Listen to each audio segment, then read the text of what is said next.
Rome had begun expanding shortly after the founding of the Roman Republic in the 6th century BC, though not outside the Italian Peninsula until the 3rd century BC. Thus, it was an empire, a great power, long before it had an emperor. The Republic was not a nation-state in the modern sense, but a network of self-ruled towns, with varying degrees of independence from the Senate, and provinces administered by military commanders. It was governed by annually elected magistrates, Roman consuls above all, in conjunction with the Senate.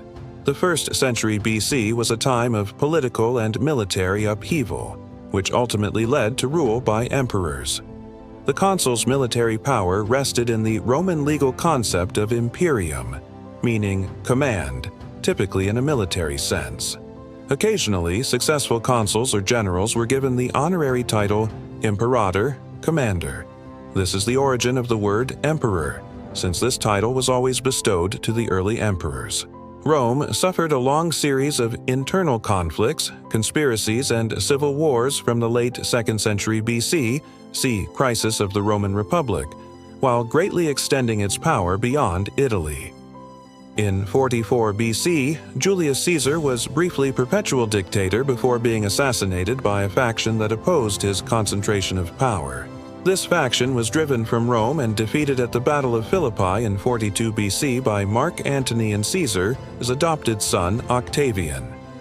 Antony and Octavian divided the Roman world between them, but this did not last long. Octavian's forces defeated those of Mark Antony and Cleopatra at the Battle of Actium in 31 BC. In 27 BC, the Senate gave him the title Augustus, venerated, and made him princeps, foremost, with proconsular imperium, thus beginning the Principate, the first epoch of Roman imperial history. Although the Republic stood in name, Augustus had all meaningful authority. During his 40-year rule, a new constitutional order emerged so that, upon his death, Tiberius would succeed him as the new de facto monarch. The 200 years that began with Augustus's rule is traditionally regarded as the Pax Romana, Roman peace. The cohesion of the empire was furthered by a degree of social stability and economic prosperity that Rome had never before experienced. Uprisings in the provinces were infrequent and put down mercilessly and swiftly. The success of Augustus in establishing principles of dynastic succession was limited by his outliving a number of talented potential heirs.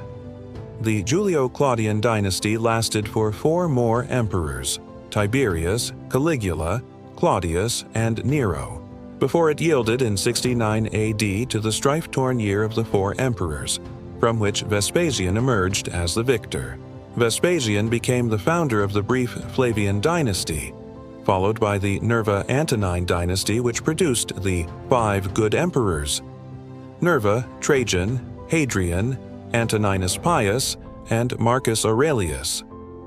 In the view of contemporary Greek historian Cassius Dio, the accession of Commodus in 180 marked the descent from a kingdom of gold to one of rust, and iron, a comment which has led some historians, notably Edward Gibbon, to take Commodus's reign as the beginning of the empire's decline. In 212, during the reign of Caracalla, Roman citizenship was granted to all freeborn inhabitants of the empire.